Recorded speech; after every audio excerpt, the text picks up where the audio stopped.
네, 발표 시작하겠습니다. 저는 기술경영학과 21학번 김나현입니다. 저는 오늘 기업 바이오 FDNC의 식물세포 배양 기술에 대한 가치평가를 진행했습니다. 목차는 이렇습니다.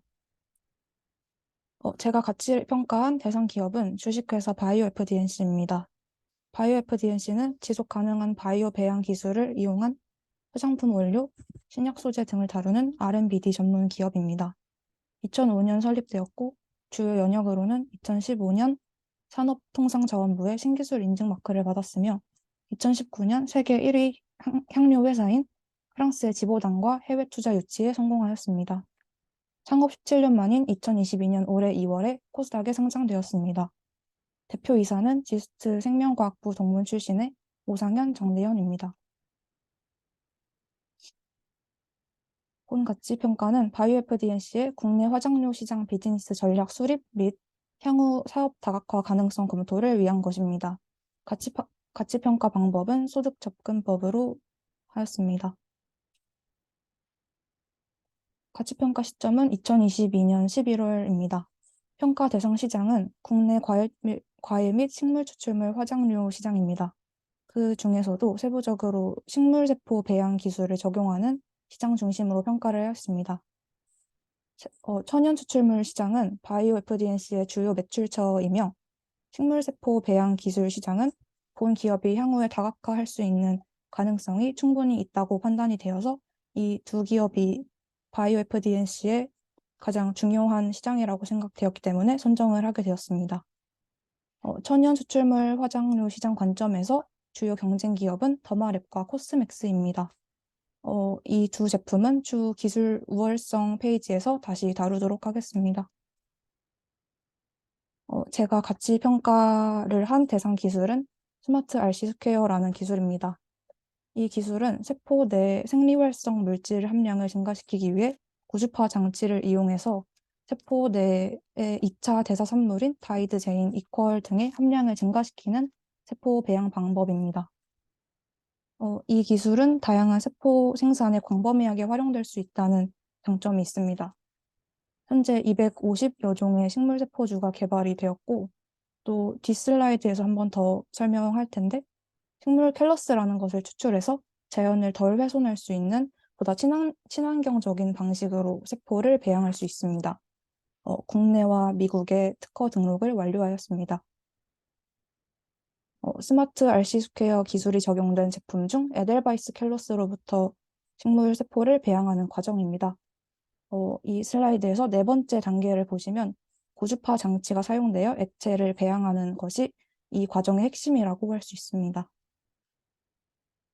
다음은 본 기술을 활용한 바이오 FDNC의 식물세포 추출물 제품 포트폴리오입니다. 동백, 에델바이스, 장미 등 250여 종의 식물을 추출하여 제품을 공급하고 있습니다. 본 기술을 적용한 소매기업의 제품 포트폴리오인데요. 에델바이스 캘러스의 추출물 제품이 가장 공급이 활발해서 에델바이스 추출물을 활용한 제품을 소개해드리려고 합니다. 이 소매기업은 물론 플랜톨로지라는 자회사 브랜드를 만들어서 이 회사의 완제품 판매를 위해서 플랜톨로지라는 자회사 브랜드 사업을 실시하고 있습니다. 추출 원료는 대부분 기초 스킨케어 제품에 공급되는 경우가 가장 많습니다. 기술성 평가입니다. 먼저 기술 우수성 및 우월성 평가입니다. 왼쪽은 스마트 RC 스퀘어 기술과 기존 세포 배양 기술의 우월성을 비교한 자료입니다.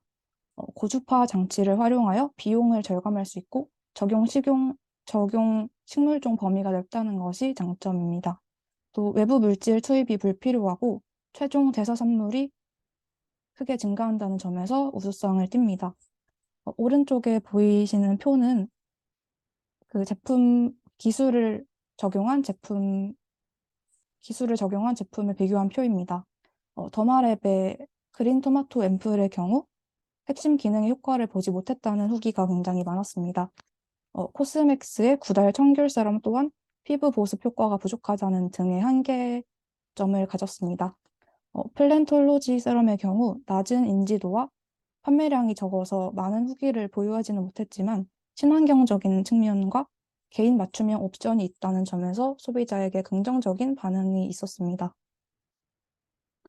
다음은 혁신성과 차별성입니다. 스마트 RC 스퀘어 기술은 세계 최초로 물리적 자극인 고주파 장치를 이용한 기술이라는 점에서 혁신성을 가집니다. 또 산업통상자원부의 신기술 인증도 달성하였습니다. 다음은 차별성입니다. 고주파 장치를 이용하여 경제성과 효율성을 확보했습니다.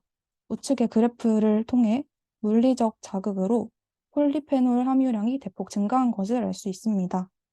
이 기술은 환경적인 측면에도 차별성이 있습니다. 식물에 상처를 내서 그 주변에 생기는 분열 조직이 형성한 세포 덩어리를 켈러스라고 하는데 이 켈러스로 식물 세포를 추출하여 대량으로 배양하기 때문에 보다 환경을 덜 훼손할 수 있습니다. 또 자체 기술로 환경 조건을 조절할 수 있어서 빠르고 좁은 공간에서 많은 양을 배양할 수 있습니다. 다음은 경쟁성과 대체성입니다. 경쟁 기술로 아모레퍼시픽의 당나무 캘러스 배양액, 그리고 제너럴 바이오의 바나 캘러스 배양액이 있습니다. 또 유사 기술로는 충북대학교 산학협력단의 서모갈피 부정근의 배양 방법 특허가 있는데 경쟁 기술은 존재하지만 고주파 장치를 이용한 기술로서는 거의 유일하기 때문에 전기 에너지를 사용한다는 점에서 원가 우위 경쟁력을 갖춥니다. 대체 기술로는 열처리를 이용한 기술 등 다른 장치를 이용한 식물세포 배양 기술은 다수 존재를 합니다. 전기 에너지만큼의 경제성을 가진 기술이 등장한다면 대체가 될 가능성이 있을 것으로 봅니다. 다음은 활용성입니다. 먼저 바이오 FDNC는 다양한 산업으로 진출하려는 시도를 많이 하고 있습니다. 바이오 의약품을 위한 양리물질 개발을 현재 진행 중에 있고 또 향료 분야나 건강기능식품 등 사업 다각화에 도전하고 있습니다. 또 현재 스마트 RC 스퀘어 기술로 더욱 다양한 식물세포주를 개발하기 위해 연구를 진행 중입니다. 타겟 단백질 생산을 위한 식물세포주 개발에도 현재 연구를 진행 중입니다. 또 부가적인 수입 창출을 위해서 식물세포 물질 뱅킹과 복원 기술, 동결 보존 기술 등 상용화를 계획 중에 있습니다. 다음은 전망성입니다. 현재 바이오FDNC는 보다시피 많은 다양한 분야에서 정부 출연 과제를 수행하고 또 종료를 했습니다. 화장품 원료 상위 기업인 한국콜마, 코스맥스, 현대바이오랜드의 경우 모두 매출액 대비 R&D 투자 비용이 5% 이상으로 전망성이 굉장히 좋다고 할 수 있습니다. 또 바이오 FDNC의 경우 다양한 협력 파트너사와 공동 개발 프로젝트를 진행하고 있습니다. 따라서 이 자료들을 토대로 식물세포 배양 및 화장료 제조 기술 시장이 더 활발해질 것으로 기대합니다. 다음으로 파급성입니다.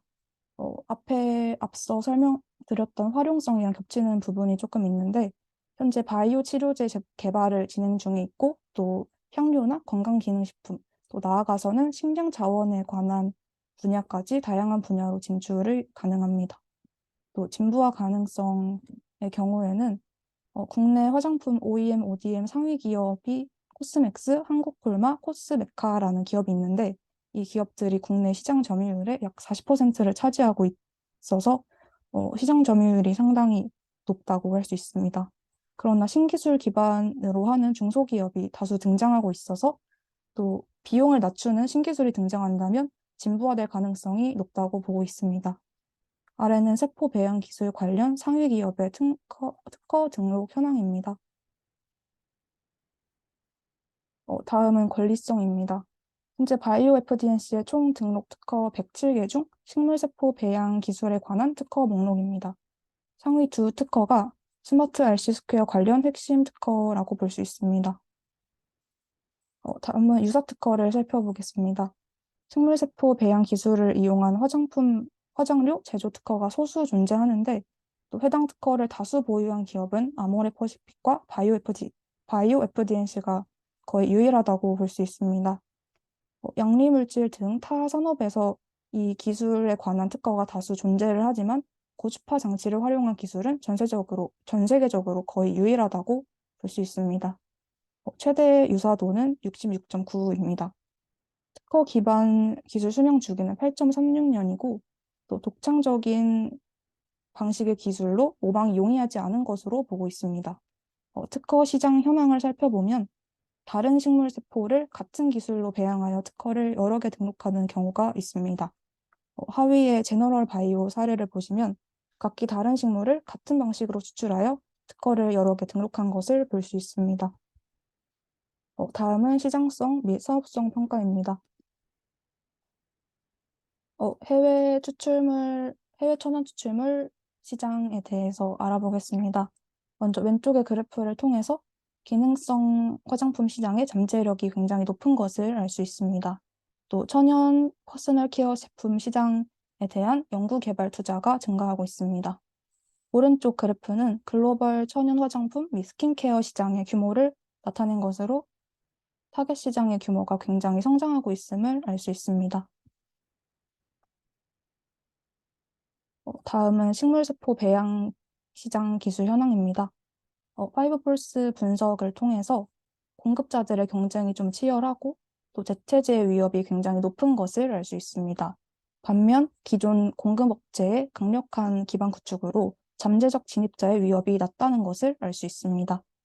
우측 하단에 보이는 그래프를 통해 식물세포 시장의 규모가 꾸준히 크게 성장하고 있음을 알 수 있습니다. 다음은 신제품 출현 빈도입니다. 상위 기업인 현대바이오랜드, 한국콜마 등을 보면 신제품 출현 빈도가 높지 않은 것을 볼 수 있는데, 이는 이 기업이 화장료 외에도 건강기능식품 같은 다른 사업을 하고 있기 때문에 비교적 이 화장료 시장에서는 신제품을 덜 출시한다고 볼 수 있을 것 같습니다. 식물세포 배양 기술을 활용한 신제품은 자주 출현되지 않으며 바이오 FDNC의 식물종이 가장 다양함을 볼 수 있습니다. 다음은 상용화 요구 시간입니다. 스마트 RC 스퀘어 기술을 개발하고 상용화하는 과정은 바이오 FDNC에서 성장인자 같은 다른 기술 개발을 동시에 진행해서 8년이라는 오랜 시간이 걸렸는데, 이런 이미 개발된 기술을 활용을 한다면 새로운 식물세포주를 개발하여 사업화하는 과정은 약 2년 정도로 짧게 소요할 것으로 보입니다. 다음은 생산 용이성입니다.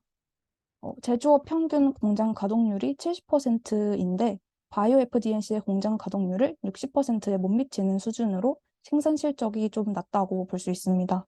그러나 화순 공장에 스마트 RC 스퀘어에 특화된 설비를 설계해서 생산이 용이하고 또 전기 에너지를 사용해서 제조 원가 면에서 우위를 갖췄다고 볼 수 있습니다.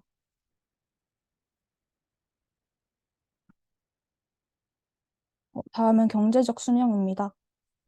이 기술은 C12N에 해당하는 식물세포 배양 기술 특허로서 경제적 수명이 약 8.36년이라고 볼 수 있는데, 이 기술의 혁신성을 조금 더 고려를 한다면 저는 조금 더 길게까지 수명을 연장할 수 있다고 생각을 했습니다. 또 바이오 FDNC의 로드맵에 따르면 아직 현재 기술이 혁신기에 위치를 했고 생산 효율성 극대화에 집중해야 할 시기라고 보고 있습니다. 다음은 수요성 및 시장 진입성입니다. 화장품 원료는 필수품에 해당하지 않아서 경기 변동에 대한 민감성이 굉장히 높고, 또 최근 코로나와 마스크 착용 이슈에 대해서 기초 스킨케어 원료에 대한 관심이 높아졌습니다. 또 환경을 생각하는 기술이라는 점에서 소비자의 선호도가 높을 것으로 보입니다. 기술의 수요자는 자체 생산 시설이 없는 화장품 소매 기업이 대다수입니다. 단일 기업보다는 원료의 다양성을 높이기 위해서 여러 기업과 공급 계약을 맺는 경우가 많고, 또 최근 K뷰티의 인기로 해외 기업에서 한국 화장품의 원료 선호도가 높아졌습니다. 바이오 FDNC의 경우 프랑스 향료 회사인 지보단사의 협력으로 적극적인 마케팅을 통해 수요자를 유치하려는 노력을 하고 있습니다. 진입 장벽을 살펴보겠습니다. 바이오 의약품 제조 기업의 경우 이미 유사한 기술을 가지고 있으므로 화장료 시장에 진입이 좀 더 상당히 용이하다고 볼 수 있는데요.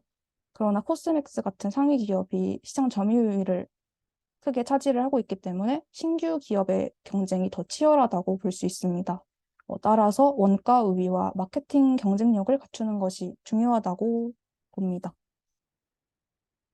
다음은 수익성 평가입니다.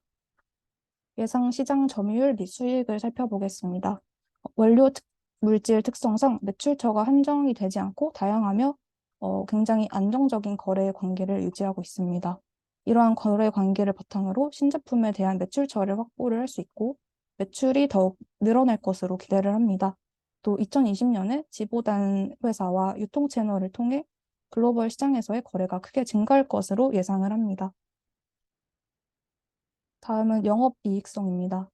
두 그래프를 통해 화장품 원료 기업 업계의 평균 영업이익률보다 바이오 FDNC의 영업이익률이 평균 15% 이상 높은 것을 알 수 있습니다. 파생적 매출입니다.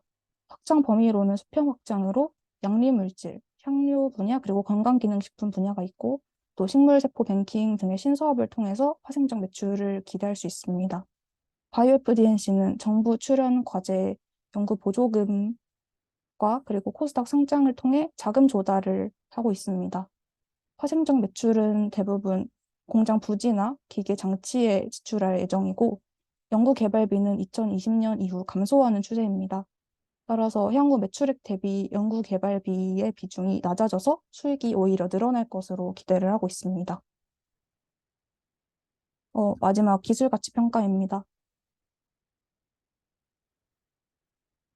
가중치는 기술성 25%, 권리성 10%, 시장성 25%, 사업성 20%, 그리고 수익성을 20%로 측정을 했습니다. 먼저 최초 개발된 기술이고 또 활용 분야가 확장될 것으로 전망을 해서 기술성과 시장성에 높은 가중치를 부여했고 유사한 효과를 보이는 특허가 타 분야에서 출원이 되고 있기 때문에 권리성에 가중치를 낮게 부여를 했습니다. 팀원들의 체크리스트 점수를 모두 합산한 결과 가치 점수는 66.26점으로 개선이 되었는데 이는 높은 점수는 아니며 향후 기술 투자에 있어서 신중하게 결정해야 하는 수준입니다.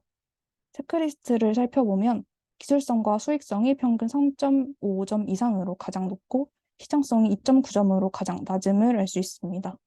또 세부적으로는 생산 용이성이 4.25점이고 또 차별성과 영업이익성이 4점으로 가장 높았고 대체성과 시장 경쟁 변화가 2.375점으로 최저점을 기록했습니다. 다음은 웩 산출 단계입니다. 바이오 FDNC는 2021년 이후 법인세 세율에 따라 20%의 법인세율을 적용을 합니다. 또 2020년 사업화를 시작해서 2021년부터 매출이 급성장을 했고 2025년 이후에 시장 점유율을 유지할 것으로 예상을 했습니다. 따라서 무성장형 모델로 평가를 했습니다. 바이오 FDNC는 산업 분류 코드에 따라 생물학적 제재 제조업에 해당을 하며 이를 토대로 웩을 계산한 결과 7.05점이라는 결과값이 나왔습니다. 다음은 경제적 수명입니다. 체크리스트 점수를 토대로 영향 요인 점수를 산출한 결과 2.75점이라는 점수가 나왔으며 기준 특허 인용 수명은 Q2와 Q3의 평균값인 9년을 적용을 했습니다. 따라서 기술의 경제적 수명 기간은 10.24년으로 계산을 했습니다. 또 경제적 수명 적용 기간을 계산을 했을 때 3.24년이라는 수치가 나왔고 따라서 2025년이나 2026년쯤에 경제적 수명이 만료할 것으로 예상을 했습니다. 다음은 매출액 추정 단계입니다. 화장품 추출 시장의 특성상 폐쇄적인 정보 공개와 또 이용의 한계로 매출액과 가격만을 추정을 하게 되었습니다. 또 우측 상단의 통계 자료를 보시다시피 2020 바이오 FDNC의 최근 3년간 매출 성장률을 살펴보면 2020년에는 마이너스 4%에 불과했으나 2021년에 273%라는 극단적인 성장률을 보여서 매출액 추정에 적용을 할 수 없다고 판단을 했습니다. 그래서 따라서 비슷한 제품군을 판매하는 기업인 선진뷰티 사이언스의 평균 매출 성장률을 활용을 했습니다. 따라서 13.5%라는 성장률을 적용한 매출액 추정은 다음과 같습니다. 다음은 FCF 추정입니다. 무성장형 모델로 잔존 가치를 추정을 했고, 또 2020년 사업화 이후에 2021년부터 매출액 대비 매출 원가 비중이나 감가상각비 비중, 영업비 비중, 그리고 비연금 비중 모두 안정될 것으로 예상을 해서 향후 2021년 수준을 유지할 것으로 가정을 했습니다. 그리고 매출 성장률은 바이오 FDNC IR 자료에 2016년부터 2021년 평균 성장률 자료에 따라 19%로 추정을 했습니다. 이러한 추정 단계를 토대로 기술 가치 평가를 한 결과 847.51억 원이라는 결과값이 나왔습니다.